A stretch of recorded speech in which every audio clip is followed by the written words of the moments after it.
The Taxpayers Protection Alliance Foundation and its project SEC Mission Creep has, for quite a while, complained about the overreaches and the abuses of the Securities and Exchange Commission. Now, with the Trump administration, we have seen the agency pursue quite another tact. Now, to talk about all of these issues, I have brought on a guest today, and she is someone whom you should read if you are somebody who wants to know really anything about financial services regulation. So today I am very pleased to welcome Jennifer Schulp, the Director of Financial Regulation Studies at the Cato Institute's Center for Monetary and Financial Alternatives. Jennifer, thank you so much for coming on today.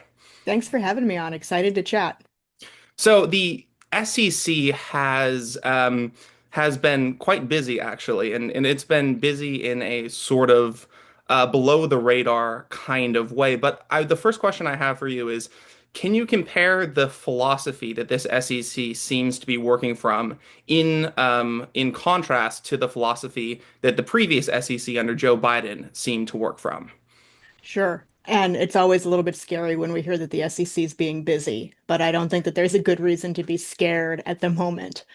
This SEC has taken kind of a 180 from where the Biden administration was. If you could kind of characterize the Biden administration's SEC positioning in two ways. One, it was very suspicious of any sort of innovation, which is what led towards its very hostile stance towards crypto. And it was very interested in kind of pushing particular agendas through the securities laws, which is how we ended up with things like the climate risk disclosure rule, kind of controlling companies' behaviors through the securities laws. The Trump administration's SEC is completely the opposite of that on both counts.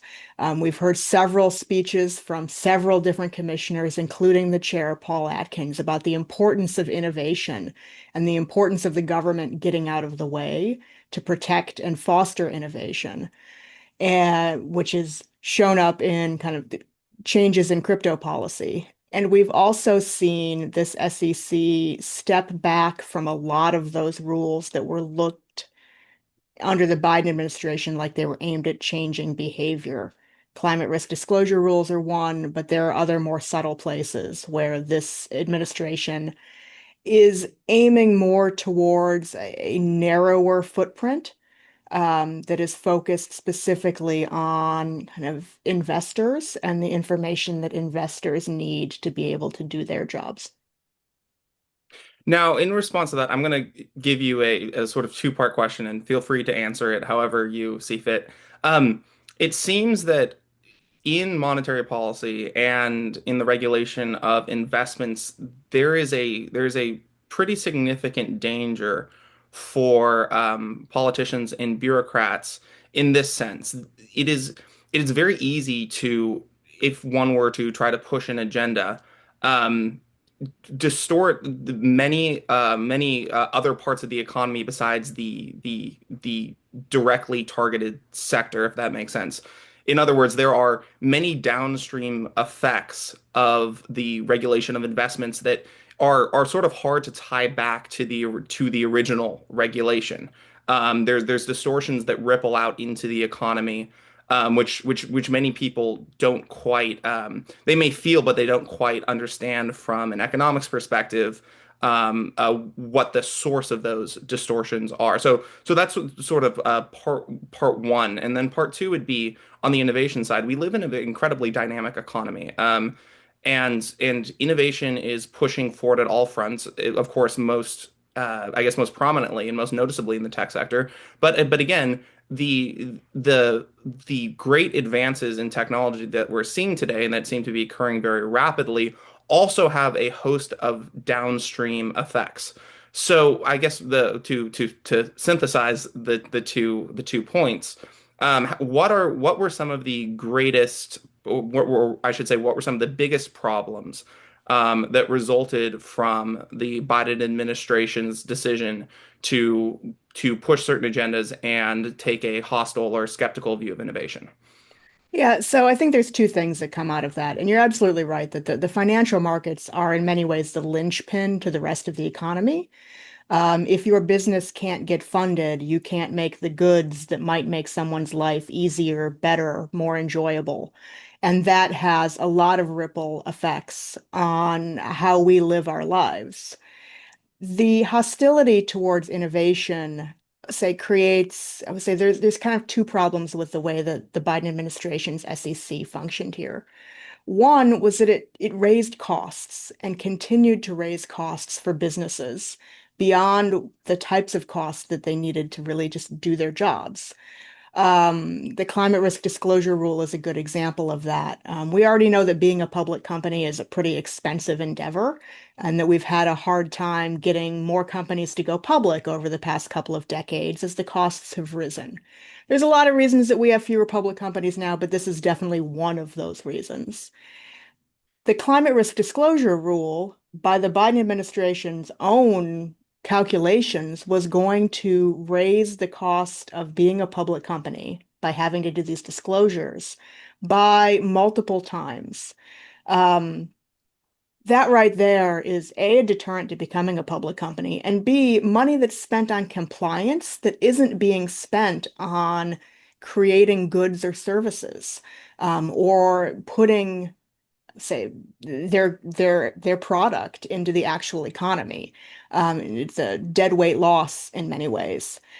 So that is a problem when you're raising costs. But the hostility towards innovation is not just a question of kind of cost raising, it's also a question of kind of American competitiveness. And we saw that particularly in the financial sector and the hostility that the SEC had towards innovation in the financial sector, specifically in terms of crypto. But not entirely in terms of crypto, because the Biden administration's SEC tried to take a swipe at artificial intelligence too. They ended up not finalizing that rule or bringing enforcement actions based on that rule. So what we mostly talk about is crypto, but it's a much bigger conversation there. And what ends up happening is companies, innovators, developers, others who see kind of a future in a new financial product will choose not to do their business in the United States or not to provide those services to American customers because of the specter of uncertain SEC regulation. And that's important because SEC regulation is pretty costly, as I just said. And when we start to lose the people that want to make these innovations in the United States, our economy can lose its it will become less dynamic. I always trip up on that word. Um, and it's bad for American competitiveness long term. That doesn't mean that every innovation is a good one, but it does mean that we should allow the market to make the decisions about which innovations are going to be the ones that thrive, not leaving that decision making to the SEC. Now, as you have written and as I have written, the Biden SEC's hostility towards towards its regulated industries was not just in the policies that it issued. It was also in the very way that bureaucrats interacted with private business.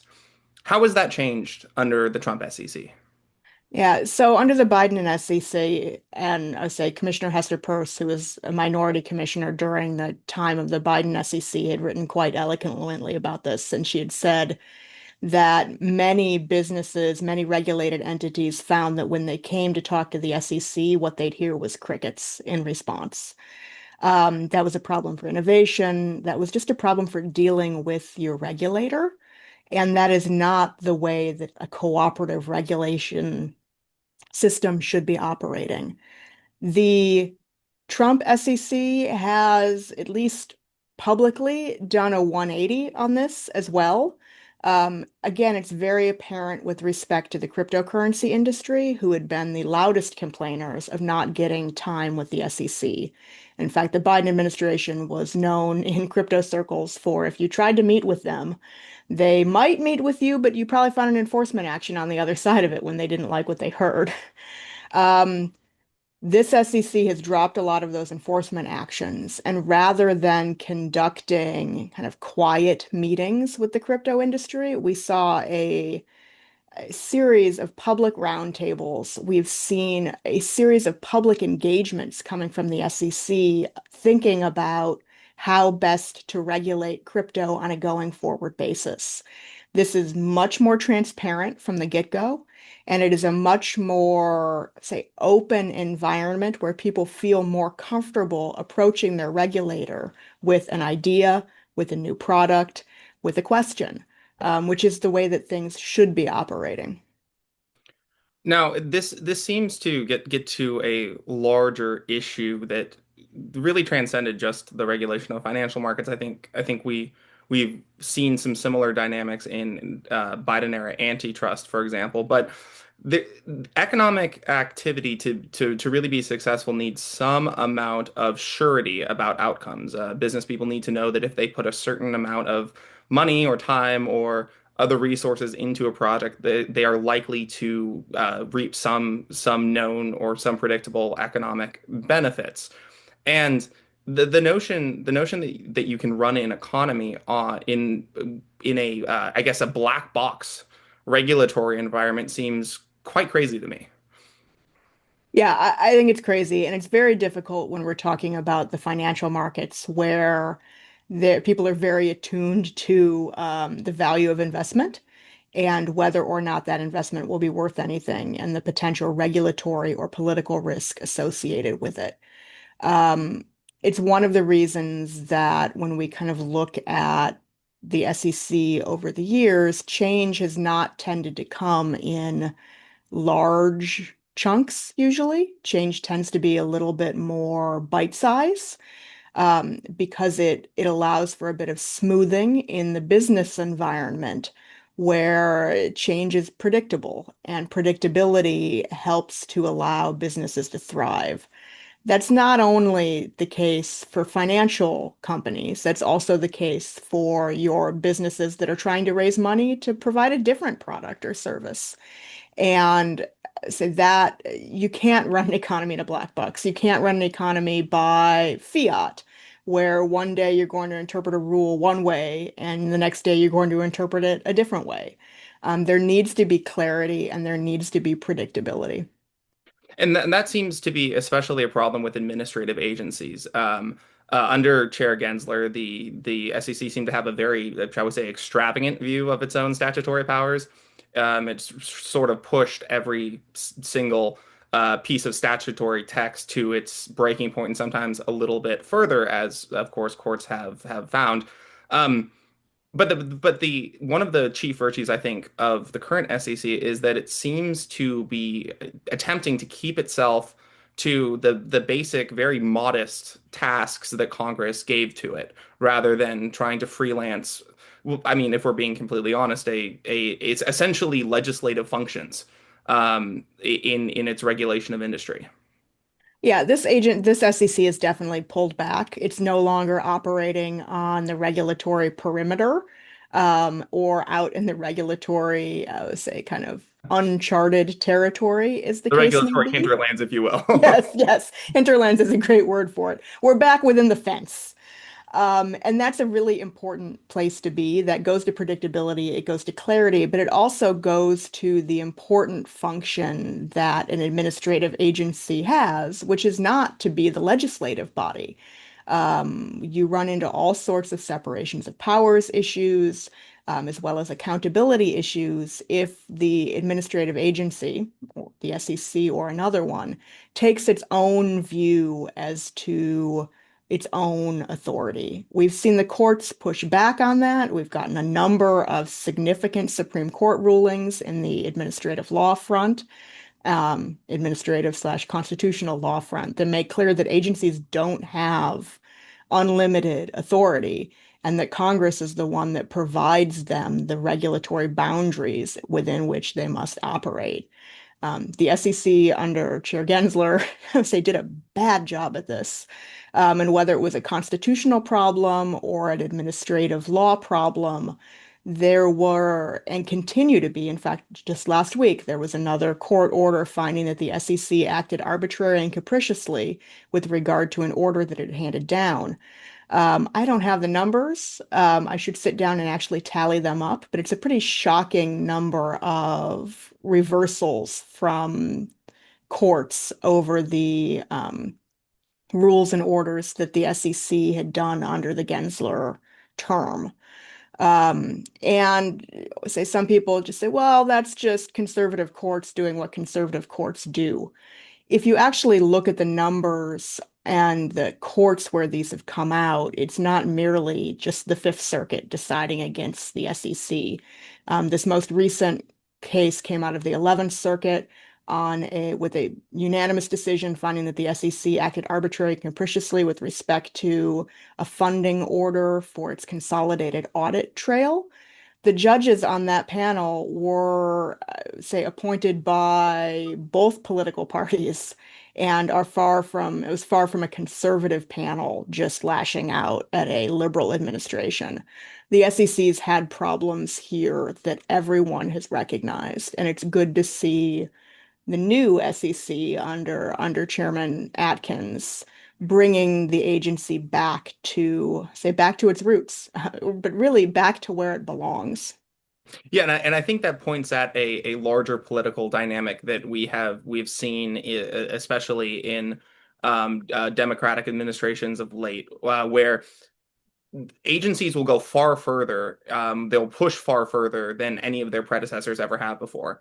And then the reactions to courts noticing that fact and issuing injunctions or invalidating regulations has been criticism in many quarters of the courts, again, simply for noticing the fact that the modern agencies are attempting to take up powers that they've never actually that where I should say that the agency has never attempted to even wield before.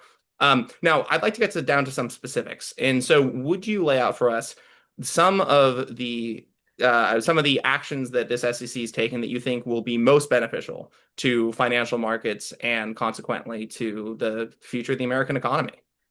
Yeah, so I think the easiest place to start with that is crypto, because a lot of tangible actions have happened in the crypto space since the Trump SEC has started rolling. Some of those actions have been rolling back guidance that the Gensler administration had put out. There have also been actually a large number of enforcement actions and lawsuits that have been dropped or settled against crypto companies. What hasn't happened to date is kind of new rules that have been put in place. I would say guidance is one thing, but new rules have not yet been proposed. But kind of winding back or stepping back from the hostile posture of the Gensler administration, or say the Gensler era, I shouldn't give him the administration term, of the Gensler time, creates a lot more breathing space for these companies who no longer have a sort of Damocles hanging over their existence. And that itself is very important. I think what is coming are more formal rulemakings that, say, clarify both kind of fundraising for securities tokens, that clarify the use of blockchain in trading. A number of things there are in the works at the SEC, I'm sure, that will have a significant impact. That said, the SEC is also watching what Congress is doing on this front, so it's kind of an interesting time with respect to how that ultimately all shakes out in the end. But it's not just crypto. The SEC on the climate risk disclosure rules has walked away from its defense of those rules, although the lawsuit remains ongoing because there have been parties that have intervened in the lawsuit to defend the rules. Just last week, the SEC said that the lawsuit should go forward, and that they're waiting to see what the court decides about what their authority is before they determine what's going to happen with the climate risk disclosure rules. Um, that I think will long term have an impact, but short term, we're still quite a ways away from actually having a decision about the scope of the SEC's authority in this space. I think it's wise to kind of have the courts weigh in at this point. Then it will have a binding set of decision, not just on this SEC, but on future SECs. Um, and then kind of taking another step back, I think from a tangible perspective, one of the most important things that this SEC has done thus far is open the door to having conversations about changing rules that aren't working. There was a roundtable discussion a couple of weeks ago on executive compensation rules and reporting rules, which have been both burdensome and it's not at all clear that they're particularly valuable to investors.